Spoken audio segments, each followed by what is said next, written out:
Status report. What are these readings? It's a dimensional rupture. Hold on!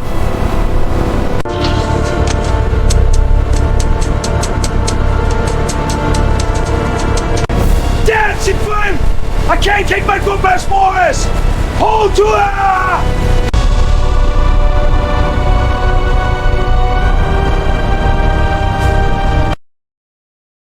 The shuttlecraft Galileo shuddered like a wounded animal. Kirk gripped the co-pilot console with both hands as the instrument panel strobed red, amber, and white in rapid, seizure-like succession. Through the forward viewport, the stars had stopped being stars. They had become something else entirely, long, bleeding streaks of light that bent sideways, folded inward, and disappeared into a darkness that had no business existing in normal space. The shuttlecraft's hull groaned under pressure that the onboard sensors could not measure, could not categorize, and therefore could not report. Spock, Kirk's voice cut through the electrical screaming of failing systems. What are we flying into? Spock sat rigid at the science console, fingers moving across instruments with the practiced economy of a man who did not permit himself the luxury of panic. The readouts flickering beneath his hands were producing numbers that violated fundamental constants. The gravitational index was cycling through values that had no corresponding physical phenomenon. Electromagnetic readings spiked past the upper threshold of the gauges, held there for 3 full seconds, then collapsed to zero, as if the universe outside had simply switched off. I cannot determine that with precision, Captain. The admission cost him nothing visibly, but Kirk had served with Spock long enough to hear the controlled tension beneath the Vulcan's measured cadence. The phenomenon bears characteristics consistent with a subspace rupture, but the energy signature does not conform to any recorded spatial anomaly in Starfleet's scientific catalog. It is, he paused, a Spock pause, rare, significant. It is something I have not encountered before. From the rear compartment, Dr. Leonard McCoy appeared in the narrow hatchway, bracing himself against the frame as the shuttlecraft bucked violently. His medical bag swung from one hand. His expression was the particular combination of outrage and terror that Kirk had come to regard as McCoy's version of a battle face. Would someone like to tell me why my fillings are vibrating? McCoy demanded. Because I've been through ion storms, warp field collapses, and that god-awful incident near the Mutara Nebula, and nothing, has ever made my fillings vibrate. Brace yourself, Doctor, Kirk said, with a calm he was manufacturing from whole cloth. The darkness outside the viewport deepened from black to something that had no color name, a shade that seemed to absorb light, thought, and certainty simultaneously. Then, without transition, without warning, without the decency of a countdown, the Galileo was wrenched sideways by a force that bypassed the inertial dampeners entirely, spun through 3 full rotational axes in less than a second, and was expelled from whatever had swallowed it with the casual violence of a creature spitting out something it found distasteful. They hit atmosphere, real atmosphere, oxygen-nitrogen mix, gravity, a planet's worth of both, arriving all at once. The shuttlecraft's heat shields screamed as friction ignited the air around them. Kirk seized manual control and pulled the nose up by instinct and muscle memory alone, fighting the yoke with everything he had. Spock was already at the navigational console, feeding thrust calculations that Kirk felt rather than read, the two of them working in the silent synchronized efficiency of men who had nearly died together enough times to communicate without language. Hull temperature rising past safe threshold, Spock reported. I know. Entry angle is 17 degrees steeper than recommended approach parameters. I know, Spock. At current trajectory, impact with the surface is. I know. The retro thrusters fired in 3 sharp pulses. The nose came up another 4 degrees. The heat shimmer outside the viewport faded from white to orange to red to nothing as the shuttlecraft broke through cloud cover and leveled. Barely, brutally, with perhaps 200 feet of altitude to spare, over a flat, dark landscape bisected by a 2-lane road that gleamed dully in the rain. Kirk set the Galileo down in a field of wet grass beside that road with a landing that was equal parts skill and stubbornness. The impact was hard enough to rattle every unsecured item in the cabin, hard enough that McCoy's medical bag hit the ceiling and came down in pieces, hard enough that the landing struts groaned in protest and one of them buckled slightly at the knee. Then silence. Rain on the hull. Steady, indifferent, terrestrial rain. Kirk released the yoke slowly and became aware that his hands were shaking. He closed them into fists and let the shaking pass. Report, he said quietly. Spock ran his fingers across the science console with the methodical patience of a man taking inventory after a disaster. Hull integrity is compromised at 3 points along the ventral surface. Warp drive is offline. Impulse engines are at 11% capacity.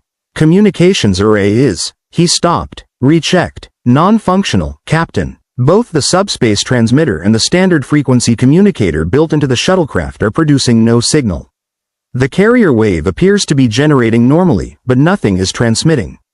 Personal communicators? Spock produced his own, flipped it open, and held it for a moment. Carrier wave present. No signal response. No relay. No response from the Enterprise. His voice was completely neutral. Kirk heard everything it wasn't saying. McCoy was already crouched over his scattered medical bag, reassembling it with the grim efficiency of a man who knew he'd need it soon. He looked up at the viewport, at the rain-dark landscape outside, at the empty 2-lane road gleaming under a sky that held no stars, only low, heavy clouds glowing faintly orange in the distance, the color of a city's light pollution. "Where are we?" McCoy asked. Kirk stood, straightening his gold command tunic, and moved to the viewport. In the near distance, perhaps half a mile down the road, something was burning. A structure. A building, low and dark, with flames licking from 2 of its windows. Around it, scattered across the road and the gravel lot beside it, were shapes. Horizontal shapes. Human-sized shapes that were not moving. His jaw tightened. "I don't know," Kirk said. "But something happened over there. And people may be hurt." He reached for his phaser. Checked the charge. Standard setting. He looked back at Spock, then at McCoy. Both men met his eyes with the particular expression that meant they understood, they were ready, and they would follow him into whatever this was. "Let's go," Kirk said. They stepped out into the rain. The rain came down in cold, steady sheets.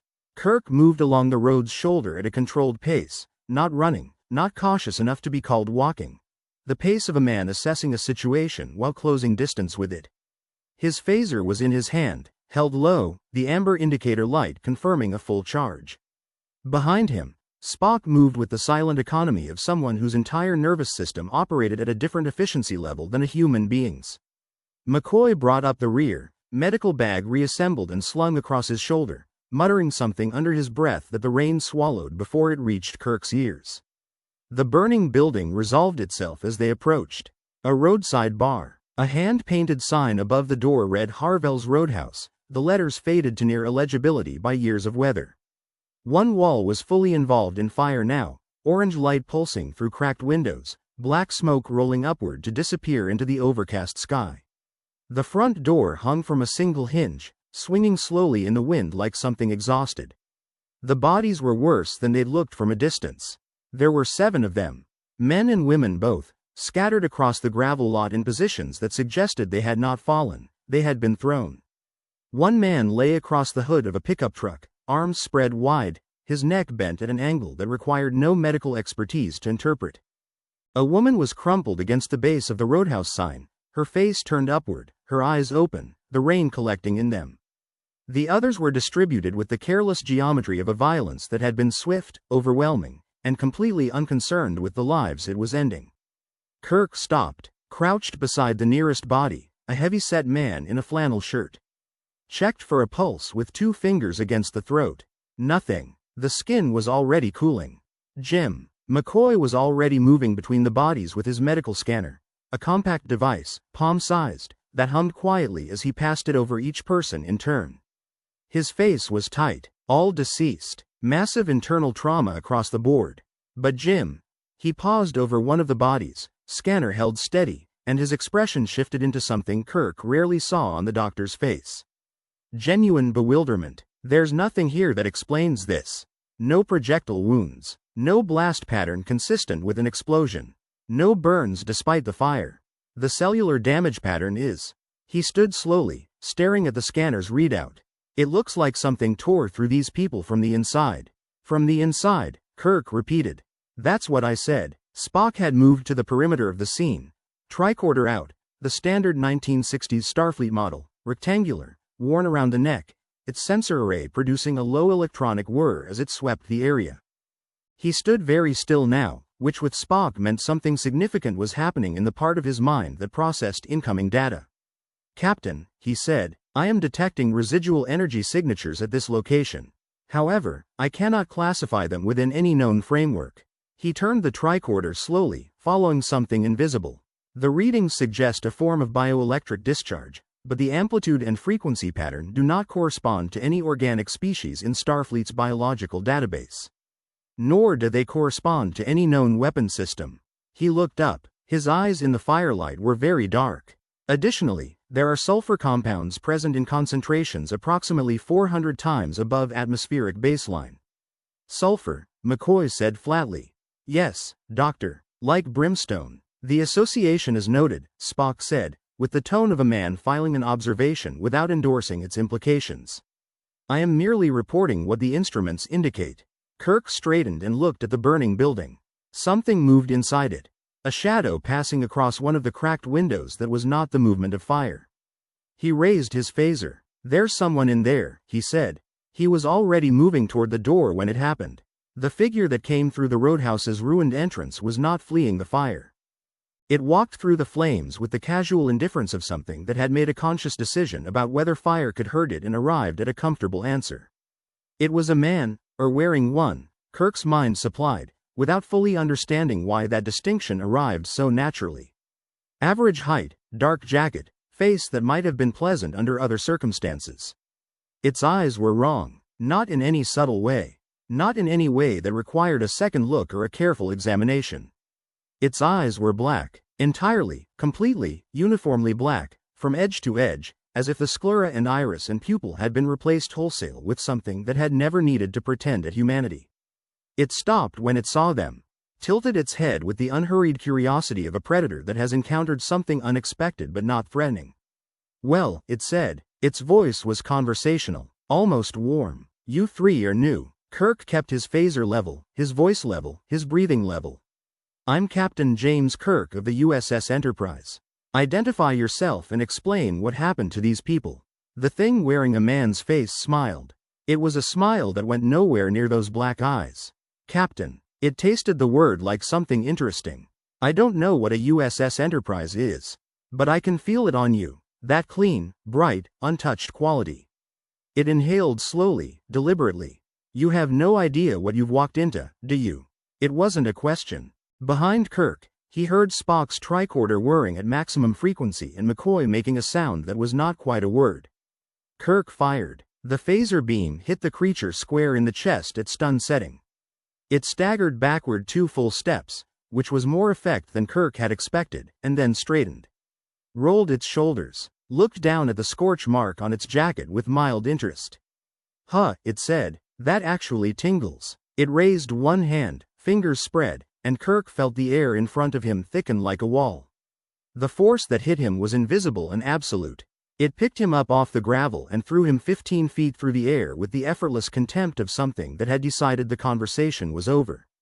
He hit the ground rolling, training taking over before conscious thought could, and came up onto one knee with the phaser still in his hand. The creature was already walking toward Spock. Spock did not step back. He stood his ground as the black-eyed thing crossed the gravel lot toward him with that unhurried, predatory gait. And he did what Spock always did when confronted with something his existing framework could not accommodate. He observed. The tricorder was still active in his left hand, its sensor array recording everything, classifying what it could, flagging what it couldn't. His right hand held his phaser, raised, aimed at center mass with the geometric precision of someone who had qualified at the highest level on the Starfleet weapons range and saw no reason to deviate from fundamentals simply because the target had demonstrated an unusual resistance to energy discharge. He fired. The beam struck the creature in the throat at full stun setting. The effect was identical to Kirk's shot, a stagger, a pause, a mild recalibration of expression, and then it continued walking. "Spock." McCoy's voice, sharp and close. The doctor had positioned himself behind the burned-out shell of a vehicle at the lot's edge, medical bag open, doing absolutely nothing useful with it because nothing in his medical bag had been designed with this situation in mind.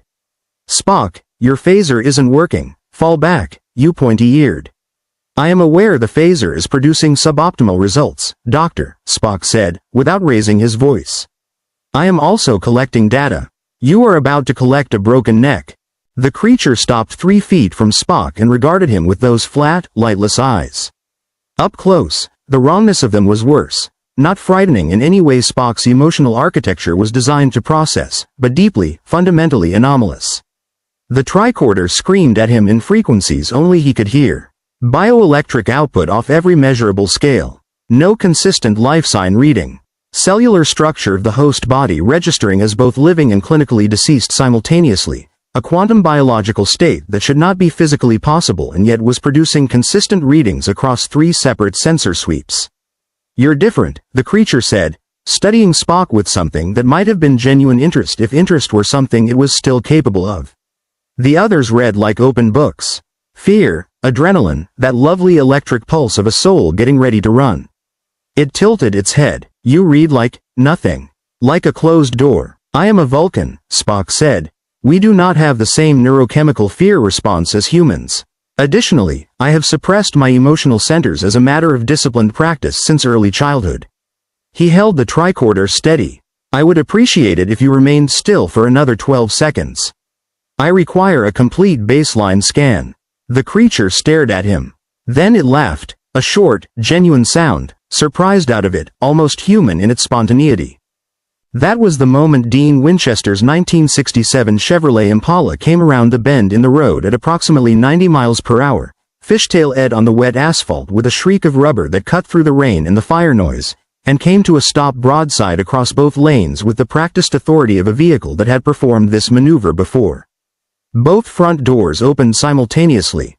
The man who came out of the driver's side was tall, broad-shouldered, wearing a canvas jacket over a flannel shirt, carrying a sawed-off shotgun with the comfortable familiarity of someone who had grown up with one in his hands. He moved fast, with a fighter's instinctive economy, putting himself between the creature and the nearest civilian, which happened to be Kirk, currently rising from the gravel 30 feet away, without appearing to consciously decide to do it. The man from the passenger side was taller, longer-limbed, younger in the face but older in the eyes, carrying what appeared to be a pump-action shotgun loaded with shells that smelled, even at distance, of something other than standard ammunition. He was already murmuring something under his breath as he moved, words in a language that Kirk's ear caught as Latin, delivered with the focused urgency of someone reciting something that mattered. "Get away from him," the driver shouted, leveling the sawed off at the creature. The creature turned from Spock with the slow, tolerant patience of something that had been interrupted mid-meal. "Dean Winchester," it said, and its voice had changed, lower now, with a resonance that seemed to come from somewhere behind the sound itself. "And the giant. I heard you two were dead." "Yeah, we get that a lot," Dean said, and fired. The shotgun discharged with a sound vastly disproportionate to its size. What came out of it was not buckshot. Kirk, now on his feet, watched the blast hit the creature and saw it react, genuinely react, staggering back 3 full steps, a sound coming from it that was pain and fury in equal measure. Smoke rose from the impact point. The creature's face twisted briefly into something that suggested the comfortable human mask it wore was under strain. "Rock salt," McCoy said from behind the vehicle, staring. "That's rock salt in those shells." "Why would rock salt?" "Question later, duck now," Dean shouted, and fired again. The creature snarled, threw one hand outward, and Dean left his feet and traveled a significant distance through the air, landing hard against the Impala's hood with a sound that made McCoy wince instinctively. But the shotgun blast had done something, created a window, a few seconds of the creature's attention pulled inward, managing whatever the salt had done to it. Sam Winchester used those seconds. He completed his Latin recitation, produced a flask from his jacket pocket, and threw its contents across the creature in a sweeping arc. The effect was instantaneous and spectacular. Where the liquid touched, the creature's skin erupted in what appeared to be steam, white, hissing, rising from each contact point with a sound like something burning that had no business burning. The creature screamed, a sound that dropped below human hearing range before it peaked and then rose above it, a frequency that Kirk felt in his backteeth and his sternum simultaneously. It doubled forward, hands pressed to its own face, the black eyes cycling through something, fury, agony, calculation. Then it straightened, looked at all of them, made a decision. It simply left, not through the door, not through any physical space. The body it had been wearing dropped straight down to the gravel like a puppet with cut strings, and from the open mouth rose a column of black smoke, dense, moving with purpose, coiling upward like something alive. That dissipated into the rain-heavy air and was gone. Silence. The body on the gravel groaned. A human groan, confused, pained, the sound of someone waking somewhere deeply disorienting. McCoy was already moving toward it, scanner in hand, doctor's instinct overriding every other response. Kirk crossed the lot toward the two strangers. Dean had pushed himself off the Impala's hood and was checking himself for damage with the perfunctory efficiency of a man who had learned to do a rapid physical inventory after impacts. Sam was watching the sky where the black smoke had gone with an expression of concentrated vigilance. Kirk stopped in front of them both. "Captain James Kirk," he said. "I'd shake your hand, but I think we both need a moment first. Who are you, and what was that thing?" Dean looked at him, looked at Spock approaching from one direction and McCoy crouching over the fallen body from another. Looked at the shuttlecraft sitting in the field behind them, its running lights still blinking weakly in the rain. "What was that thing?" Dean repeated slowly, as if testing whether the question was genuine. "That is correct." Dean looked at his brother. Sam looked back at him with the expression of two people who have developed an entire vocabulary of significant glances over a lifetime of improbable situations.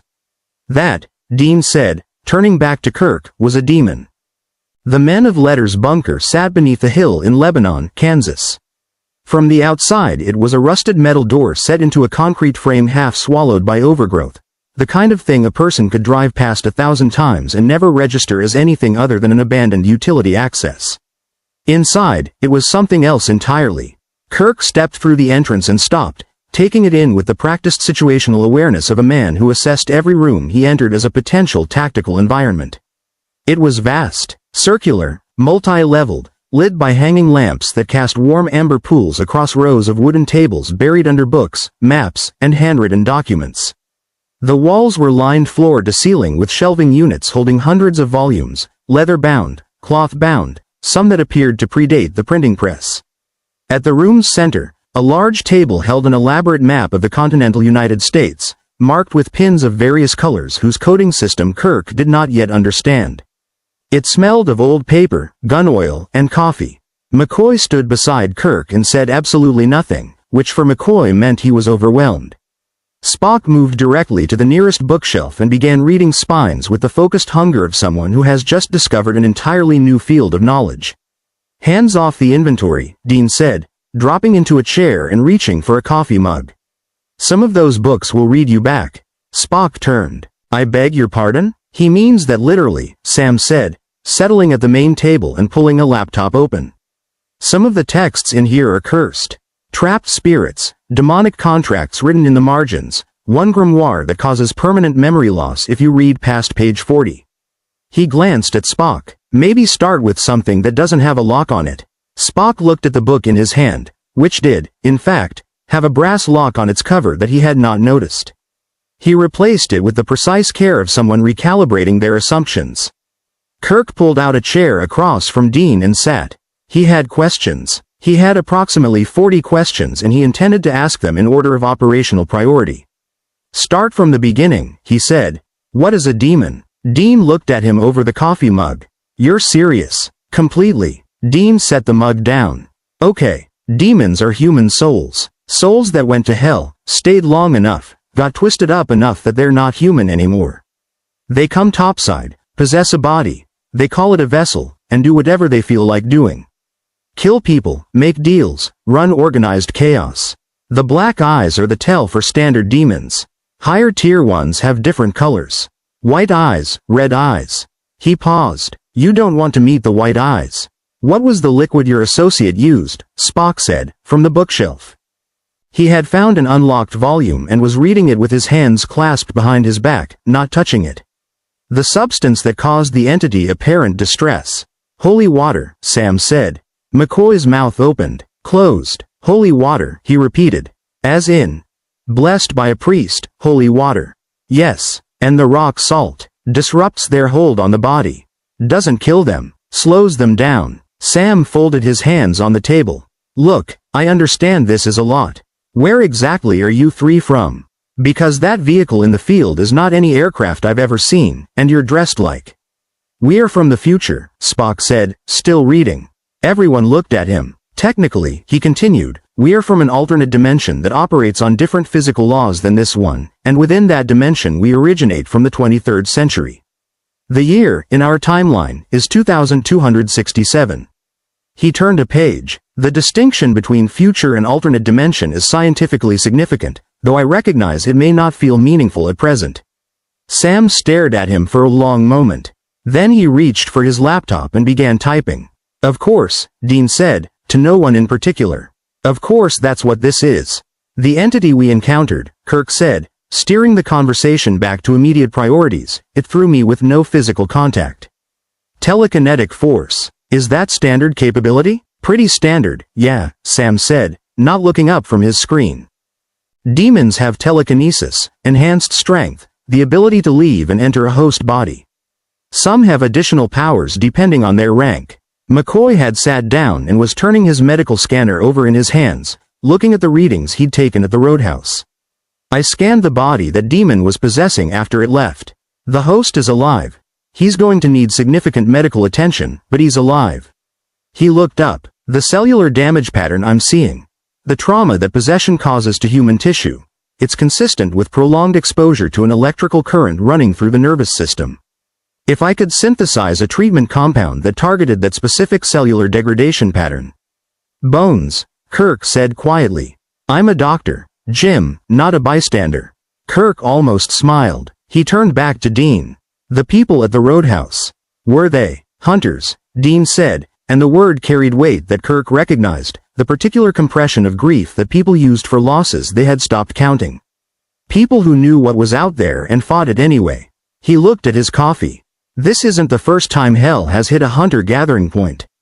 Won't be the last. The bunker's lights flickered. Once, twice. Sam's laptop screen went blue and then black. The temperature in the room dropped with the sudden completeness of a door opening onto winter. Spock looked up from his book. Captain, the electromagnetic readings I am detecting through my tricorder have just spiked to a level consistent with what I recorded at the roadhouse. Kirk was already on his feet, phaser in hand. They followed us here, Sam said quietly. The bunker's main lights died completely. The amber lamps flickered out in sequence, left to right, like a wave moving through the room, and for 3 full seconds the only illumination was the pale blue glow of Spock's tricorder and the dying light of Sam's laptop screen. Then the emergency lighting kicked in, red, low, casting everything in the color of a wound. Dean was on his feet before the red lights stabilized, moving to a large iron cabinet against the far wall with the muscle memory of someone who knew exactly where every weapon in this building lived. He pulled it open. Inside, ranked with the neat organizational logic of a professional armory, were shotguns, handguns, bladed weapons, and enough ammunition to sustain a prolonged engagement. He began loading with fast, practiced hands. How many? Sam asked, already moving to a second cabinet and pulling out a long iron bar. A fireplace poker, Kirk noted, before reassessing that assumption based on how Sam handled it. Tricorder indicates 4 distinct bioelectric signatures, Spock said, moving to Kirk's left shoulder. Approaching from the north access corridor. They are moving at a pace that suggests deliberate, coordinated advance rather than disorganized assault. 4 demons, McCoy said from behind the main table, where he had positioned himself with the instinctive tactical sense of a man who knew his value was medical and not combat. 4 demons that can throw people through the air without touching them. Our phasers demonstrated limited effectiveness, Spock said. However, limited is not zero. The stun setting produced a measurable physical response in the entity we encountered outside. I would recommend we recalibrate to maximum setting and target the central nervous system of the host body rather than center mass. You want to shoot the host? Sam said sharply. The host is already experiencing significant physiological distress from possession, Spock replied. Targeted disruption of the demon's bioelectric connection to the host's nervous system may sever the possession without fatal damage to the host. It is a hypothesis. I acknowledge it has not been tested. Acknowledged, Kirk said. He adjusted his phaser setting without hesitation. Do it, Spock. Dean looked at the 2 phasers with the expression of a man rapidly recategorizing things he had dismissed. What exactly do those do? Directed energy discharge, Kirk said. Adjustable intensity. We've been running on stun. Maximum setting will disrupt any biological system we pointed at. Any biological system, Dean repeated. Any. A beat. Dean looked at his shotgun, then at the phaser, then back at Kirk with the pragmatic expression of someone who had learned early that survival required flexibility. After this is over, Dean said, I want one of those. We'll discuss it, Kirk said. The north corridor door blew off its hinges. It came inward with a concussive force that sent it skidding across the stone floor and into the base of the main table, scattering books and pinned maps. Through the opening came 4 figures walking abreast, 2 men, 2 women, all wearing the same black eyes, all moving with the synchronized deliberateness of a unit that had been briefed and deployed rather than driven by individual impulse. The one at the center left was larger than the others, heavy-set, and carried itself with a quiet authority that distinguished it from the rest. Kirk noted the hierarchy immediately. Command structure. Take out the command element.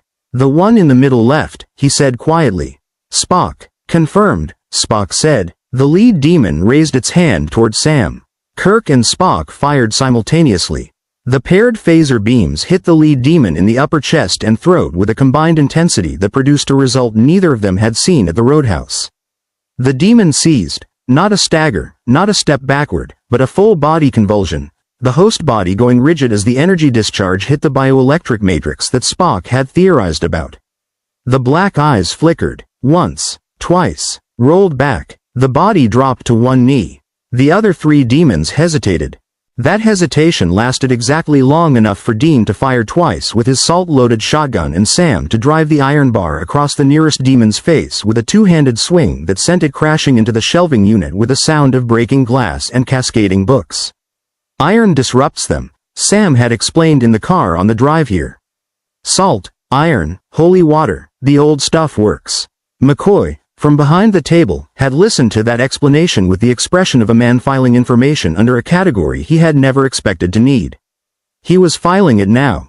He watched the demon Sam had hit stagger upright, watched its host body shake itself like a dog shedding water, watched the black eyes refocus. McCoy reached into his medical bag. His hands found the vial of holy water Sam had pressed into his palm before they left the car. Just in case, keep it. And the hypospray he had been quietly loading for the past 20 minutes with a compound he had jury-rigged from the bunker's chemistry supplies and his own medical stock. The demon came over the table at him. McCoy jammed the hypospray into its neck and discharged it. The effect was not immediate. It took 4 seconds. 4 seconds during which McCoy was pinned against the wall by a forearm across his chest and looking directly into black eyes from a distance of 6 inches. Then something moved through the host body like a current, and the demon made a sound that was less a scream and more an interruption. A hard, sharp cessation, and the black smoke poured out of the host's mouth and dispersed before it reached the ceiling. The host body slid down the wall and sat on the floor, blinking. McCoy straightened his jacket. I'm a doctor, he said, to no one in particular. We adapt. The bunker was quiet again. 3 demons had fled. Black smoke pouring from host bodies and dissipating through the ventilation system with the retreating haste of something that had reassessed the tactical situation and found it unfavorable. The 4th, the one McCoy had dosed, was sitting against the wall in a state of confused but genuine humanity, blinking at the red emergency lighting and asking in a small voice where she was and why everything hurt. McCoy was crouched beside her, scanner moving in steady passes, his face carrying the focused calm of a physician who had found solid ground under his feet again. Dean watched him work for a moment. What did you put in that thing? Saline solution as a carrier, McCoy said, not looking up. Sodium chloride, your rock salt, essentially, suspended in a medium the hypospray could deliver subcutaneously. Combined with a compound I synthesized from your bunker's sulfur samples and 2 components from my own medical stock that interact with anomalous bioelectric signatures at the cellular level. He glanced up briefly. It's rough. It needs refinement. But the principle is sound. You synthesized an anti-demon drug, Sam said slowly, in about 40 minutes, from a medical bag in our supply cabinet. I synthesized a first-generation proof of concept, McCoy corrected. Don't give me a medal yet. Kirk had moved to the center of the room and was conducting the same kind of quiet post-engagement assessment he ran after every tactical situation: personnel status, resource inventory, intelligence gained, next threat vector. His phaser had returned to stun setting. His mind had not. Spock, he said. Spock was at the far end of the main table. He had not moved to assist in the fight's final moments, and Kirk had not expected him to. He had done something else. While the engagement unfolded, Spock had positioned himself beside the kneeling lead demon, the one their combined phaser fire had dropped, and when it lost coherence, when the host body went briefly slack and the demon's hold loosened without fully breaking, Spock had made a decision. He had initiated a mind meld. Kirk knew the signs, the particular stillness, the fingers pressed against the host's face at the precise contact points. The complete withdrawal of surface attention. Spock had been in the meld for 90 seconds, which in meld time was an indefinite duration, and had come out of it 12 seconds before the engagement ended, standing apart from everyone else, his hands at his sides, looking at nothing. He was still looking at nothing. Spock. Kirk kept his voice level. Report. Spock turned. His face was not disrupted. Spock's face was never disrupted. But there was something in the precise control of it that Kirk recognized as the expression Spock wore when the control was load-bearing. When it was holding something back rather than simply resting in its natural state. I made contact with the entity possessing the host, Spock said. The meld was partial and brief. The demon became aware of my presence within approximately 4 seconds and attempted to use the connection as a vector for influence. He paused. It did not succeed. However, the information I received before I severed the connection was significant. Tell me, Kirk said. Hell is not a metaphor, Spock said. It is a location, a dimension, more precisely, one that exists in a relationship to this universe analogous to the relationship between normal space and subspace in our own dimension. It is vast, structured, and hierarchical. It has governance. It has a chain of command. He stopped again. What I perceived in those 4 seconds was not the mind of the demon alone. There was connectivity, a web of awareness, individual entities but with shared intelligence flowing between them, like a network. His eyes found Kirk's. Captain, the entity that fled the roadhouse did not simply retreat. It reported, what happened here tonight has been communicated upward through that hierarchy. The room was very quiet. Upward to what? Dean asked. I cannot say precisely. The meld did not reach that depth. Spock looked at Dean with the directness he used when emotional cushioning would waste time. But the scale of what I perceived suggests an authority considerably beyond what we encountered tonight. These 4 were not a primary force.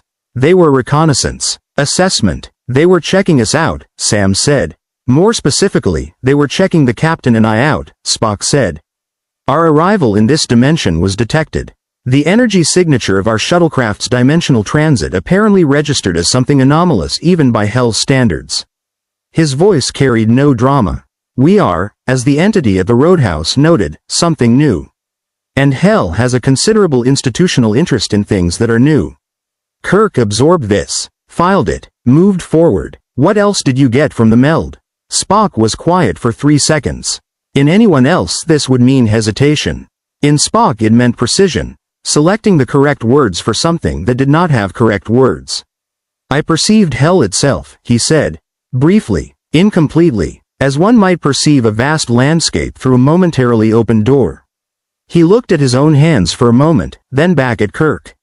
Captain, I have encountered hostile telepathic entities. I have melded with beings of considerable psychological complexity and darkness. I have maintained Vulcan discipline through experiences that required significant internal resources. He paused. What I perceived through that connection was categorically different from anything in my previous experience. Not in terms of power or threat, but in terms of fundamental nature.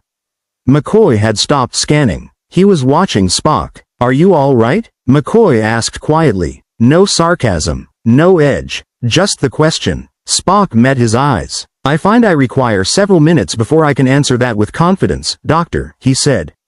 McCoy nodded once, said nothing more. Kirk looked at Dean, then Sam, then back at his 2 officers, and made the decision that presented itself. Then we take several minutes, he said, and then we plan. Kirk spread the continental map across the table and looked at it the way he looked at star charts, searching for the logic beneath the geography. Sam had marked 3 locations in red ink while Kirk watched. Lebanon, Kansas, where they sat. Pontiac, Illinois, 2 states northeast. And a coordinates point in southeastern Missouri that Sam had written as numbers rather than a place name, which Kirk noted and filed. These are convergence points, Sam said, tracing the triangle they formed. Places where the dimensional barrier between here and hell runs thin. Natural weak points, some geological, some historical, some we don't fully understand. He tapped the Missouri coordinates. This one has been dormant for 11 years. According to what we have in the archive, the last time it was active, 37 people died in a 48-hour window. And your tricorder readings, Dean said to Spock, the spike you detected before those 4 showed up. That's coming from the same frequency as what Spock felt in the meld. Correct, Spock said. He had rejoined the table fully now, the several minutes he had requested apparently sufficient. His voice was back to its standard register. Only Kirk, who had known him for 3 years, could still detect the faint calibration effort beneath it. The electromagnetic signature I am detecting through the tricorder has been building incrementally since we arrived. The rate of increase suggests it will reach a critical threshold in approximately, he checked the instrument. 14 hours. What happens at critical threshold? Kirk asked. Based on what I understand of this dimension's physics, the barrier at the Missouri location opens, Sam said. Fully. Not a crack, not a weak point. A gate. How many come through an open gate? Kirk said. It was not quite a question. Sam and Dean looked at each other with the communication of 2 people who had been having the same nightmare for years. Enough, Dean said. Kirk straightened. Then we have 14 hours to either close the convergence point or prevent the threshold from being reached. He looked at Spock. Can the shuttlecraft's equipment help? The Galileo's deflector emitter, if reconfigured, could theoretically generate a field that disrupts the electromagnetic buildup at the convergence point, Spock said. I would need to examine the site directly to determine whether the emitter's frequency range is compatible with this dimension's specific barrier resonance. It is possible. It is not certain. Possible is what we have, Kirk said. We'll take it. There's a problem, Sam said. That convergence point isn't empty. Something's already there. Has been for the past 6 hours. He turned the laptop toward them. On the screen was a satellite image, time-stamped that morning, showing the Missouri coordinates. In the center of the image, barely visible but present, was a structure, a barn or warehouse, and surrounding it, the faint but unmistakable geometric lines of symbols drawn in a large circle on the ground. A demon holding the location, Dean said, maintaining the ritual that's feeding the buildup. You kill the ritual, you stop the gate. Kill the demon running it, Kirk said. Kill or exorcise. Sam's got the exorcism ritual memorized. Latin, takes about 40 seconds if nothing interrupts him. Dean looked at Kirk steadily. Problem is 40 seconds is a long time when a demon is trying to throw you through a wall. Then we ensure he isn't interrupted, Kirk said. We, Dean said. My crew, your expertise, Kirk said. You know this dimension, its rules, its vulnerabilities. We have technology and tactical training you don't. Together we cover each other's gaps. He held Dean's gaze. This is what Starfleet does, Mr. Winchester. We make first contact and we find a way to work together. Dean stared at him for a long moment. The kind of stare that was actually an assessment, reading character, reading intent, deciding whether trust was worth the risk. You always this optimistic? Dean said. Frequently, Kirk said. It has a reasonable success rate. Something shifted in Dean's expression. Not quite a smile. The precursor to one. Fine, Dean said. Here's how this works. The symbols on the ground are a devil's trap array. They're feeding the ritual, but they also mean the demon running it can't leave the circle. It's locked in. We get inside. Sam recites. The demon goes back to hell. The ritual dies. The gate doesn't open. He pulled the map toward himself and marked an approach route. The symbols also mean anything supernatural can't cross them. So the demon can't come at us directly. But it'll have guards outside the circle. Regular demons. And it will use telekinesis from inside. How many guards? Spock asked. Unknown. Could be 2, could be 20. Our phasers will buy intervals, Kirk said. The salt rounds cover the gaps. McCoy. I'm coming, McCoy said flatly, from the end of the table. Bones. Jim. I have a working anti-demon compound in that hypospray. I have 3 additional doses synthesized and ready. And I am not sitting in this bunker while you 3 walk into a ritual site with 14 demons and a gate to hell. He held Kirk's eyes with the particular stubbornness that had survived 3 years of being told to stay on the ship. I'm the ship's surgeon. I go where the crew goes. Kirk looked at him. Looked at the hypospray on the table beside McCoy's medical bag. 3 additional doses. Each one a potential engagement changer. You stay behind me, Kirk said. I stay where I'm useful, McCoy said. Kirk let it go, because McCoy was always useful and they both knew it. We leave in 2 hours, Kirk said, looking around the table. Everyone rest, restock, prepare. He straightened. We have a gate to close.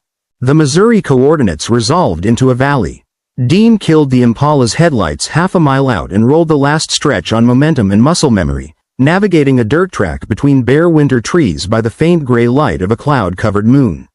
The car settled into the tree line with a silence that suggested it had done this before, which, Kirk reflected, it almost certainly had. They sat for a moment in the dark.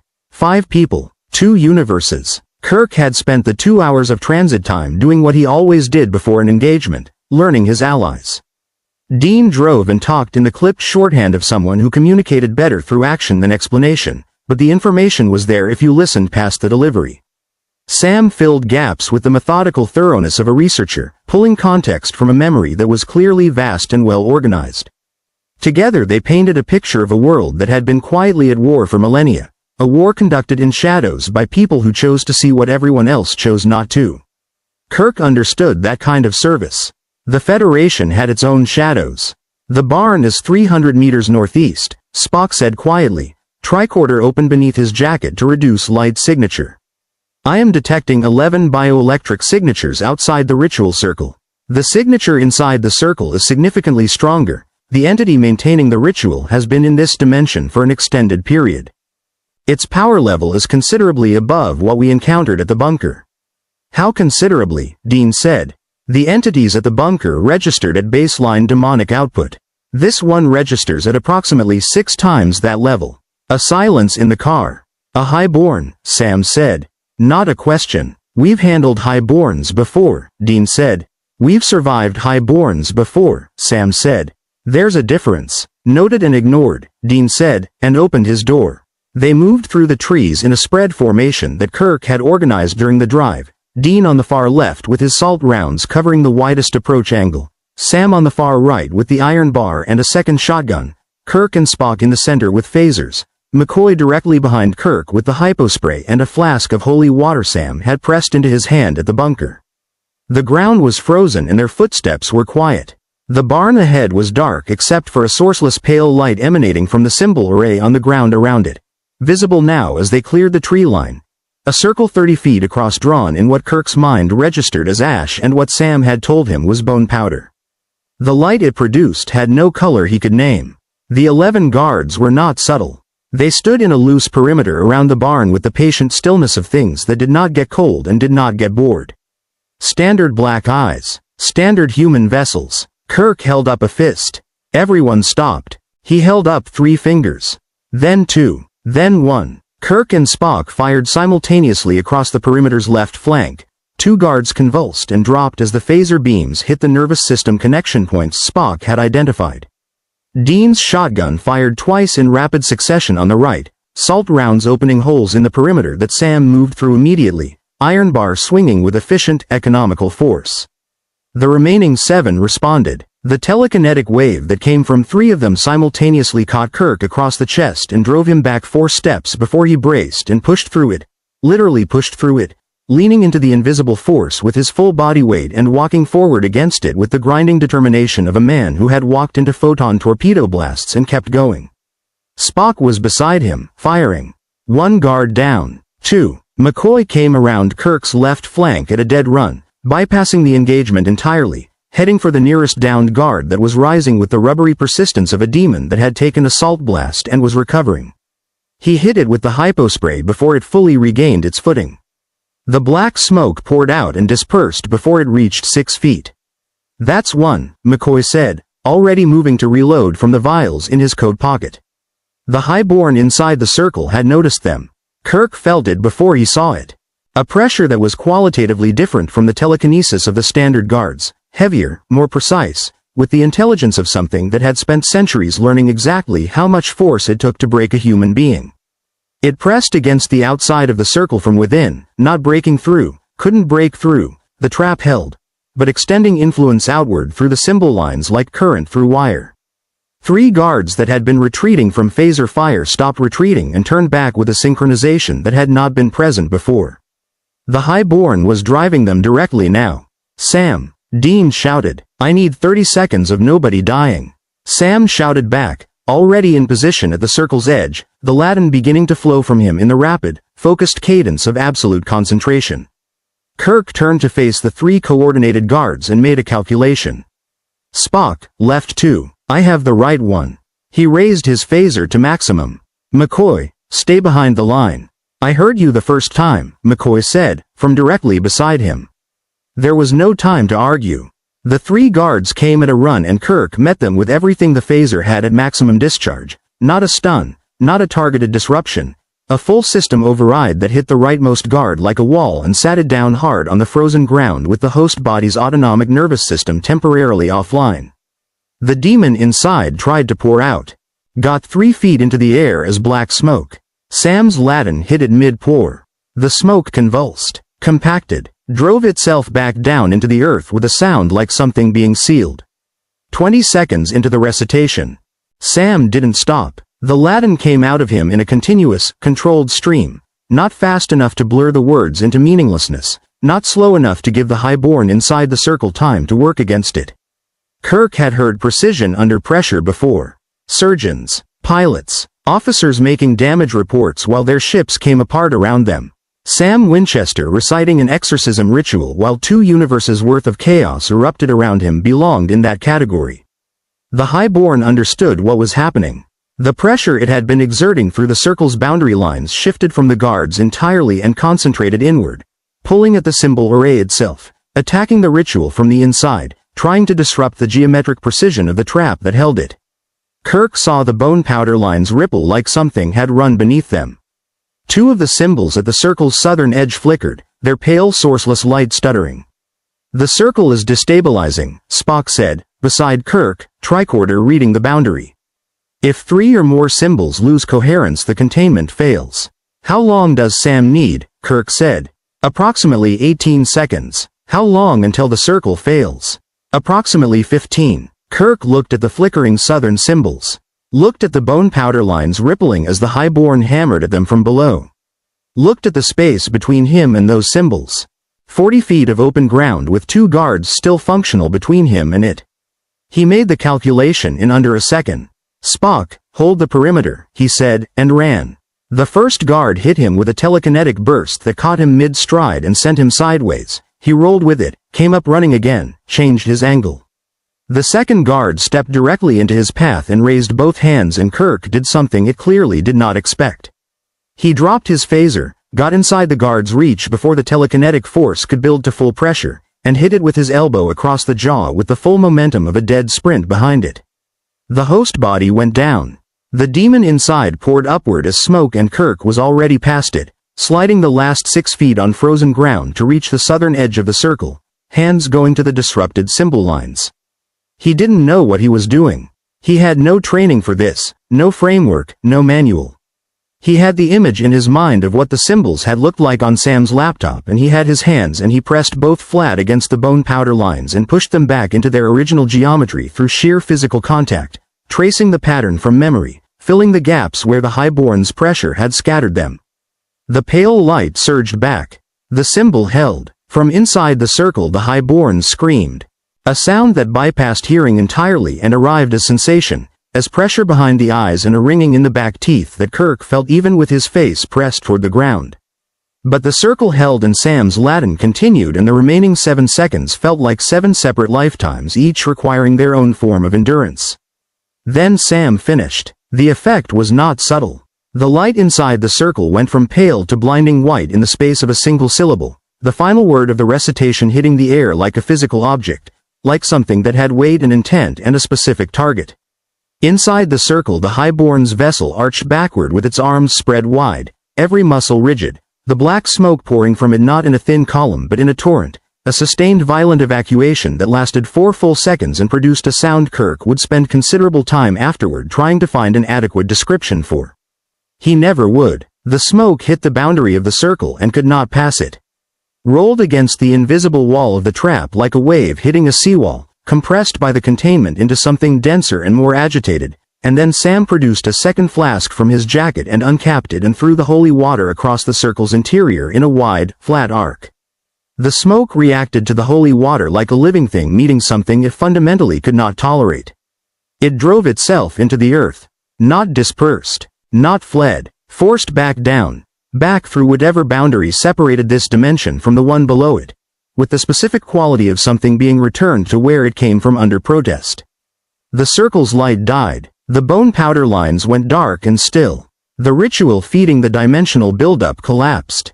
Spock's tricorder, Kirk could see from the ground, was registering the electromagnetic spike that had been climbing for 14 hours, reversing itself, dropping, normalizing, falling back through the threshold it had been approaching and continuing down toward baseline. The gate did not open. Kirk stood up slowly from the frozen ground. His hands were bleeding where the bone powder's edges had cut them during the scramble to restore the symbol lines. His ribs reported 3 or 4 impacts he hadn't had time to register during the engagement. His gold tunic had a new tear along the left shoulder that McCoy would find a reason to mention. He looked around the field. Dean was standing over the last functional guard, who was sitting on the frozen ground looking at its own hands with the confused expression of a freshly liberated host body trying to remember what hands were for. Sam was still at the circle's edge, hands on his knees, breathing hard, the recitation's effort showing now that the precision was no longer required. Spock stood at the tree line, tricorder confirming what they could all feel. The particular quality of stillness that follows when something that had been building simply stops. McCoy reached Kirk first. He took Kirk's bleeding hands without asking, scanner moving across them, expression carrying the specific species of professional disapproval he reserved for situations where Kirk had done something effective and reckless in equal measure. Bones, Kirk said. Don't, McCoy said. I wasn't going to say anything. You were going to say it worked. It worked. I know it worked, McCoy said, applying a field dressing from his bag with practiced efficiency. It also could have gone 11 different ways that ended with you inside that circle when it discharged. He sealed the dressing and looked up. One of these days, Jim. Not today, Kirk said. They drove back through the Missouri dark in a silence that felt earned. Dean had the radio on low, something Kirk didn't recognize, a guitar-heavy song from this era's popular music catalog that filled the Impala's interior with a sound that was somehow exactly right for the moment. The kind of music that didn't ask anything of you, just acknowledged that something hard had happened and kept moving. Kirk sat in the front passenger seat watching the tree line scroll past the window. Behind him, Spock occupied the middle of the back seat with the upright posture of someone for whom slouching was a philosophical position he had never explored. McCoy was on Spock's left, asleep against the window within 8 minutes of the car moving, which Kirk found both impressive and completely characteristic. Sam was on Spock's right, reading something on his phone with the focused quiet of a man who processed events through research rather than conversation. Your ship, Dean said, after a long while, not looking away from the road. The one in the field. Can you fix it? Spock believes the warp drive can be restored to minimal function, Kirk said. The larger question is the dimensional barrier itself. We came through a rupture. We need to find another one, or create one, to go back. The convergence point we just closed, Dean said. Spock, from the back seat. The collapse of the ritual has left a residual dimensional instability at the Missouri site. It is temporary. I estimate 20 to 30 hours before the barrier fully reseals.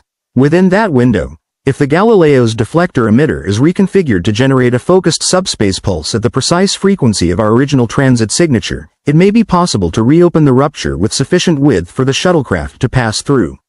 May be possible, Dean said.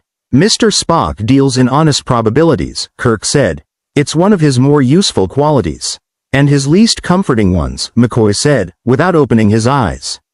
No one had thought he was actually asleep. They reached the field outside Lebanon as the first gray light of dawn was beginning to separate the sky from the tree line. That particular early hour when darkness doesn't surrender so much as simply become unable to maintain its position. The Galileo sat where they had left it, running lights still blinking their patient distress signal into a sky that was beginning, reluctantly, to lighten.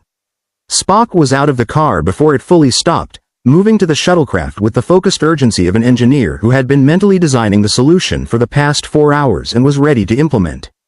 Kirk followed, stopping at the Galileo's hatch and turning back. Dean and Sam stood beside the Impala. In the dawn light they looked. Kirk searched for the word and found it, tired. Not from last night specifically. From the accumulated weight of every night like it.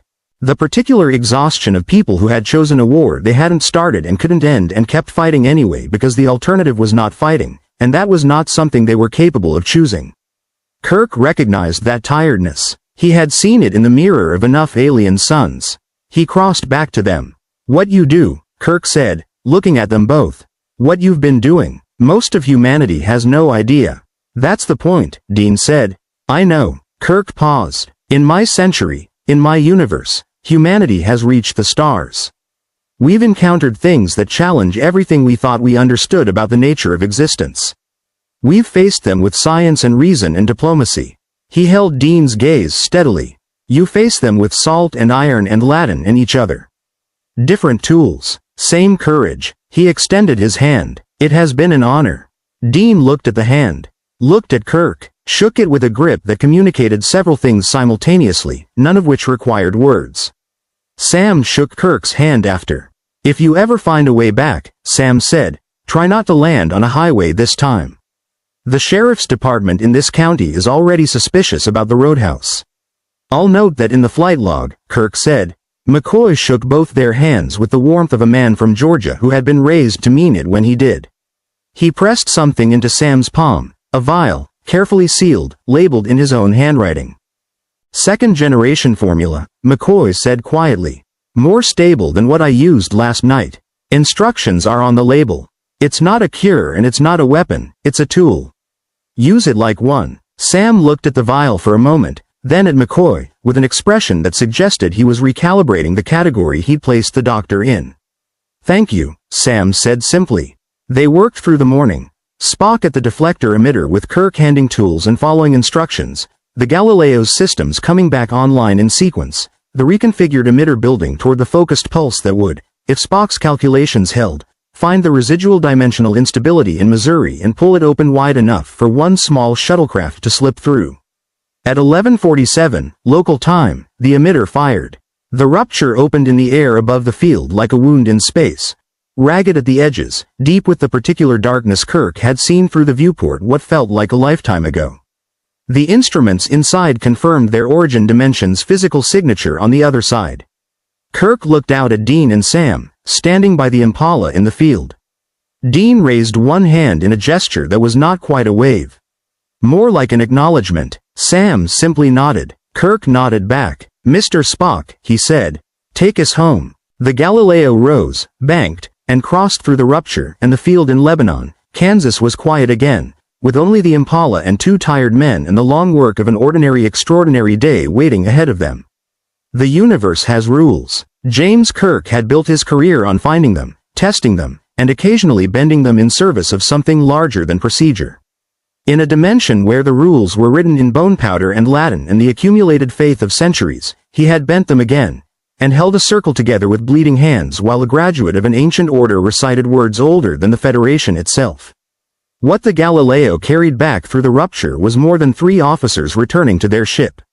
It was the knowledge that somewhere, in a dimension governed not by science but by something older and stranger and no less real, 2 men drove dark roads in a black car and kept the lights on for everyone who didn't know the lights needed keeping. Spock would file a report that Starfleet would classify at the highest level and likely never act on. McCoy would refine his formula in his medical bay and keep it in a locked drawer with no official designation.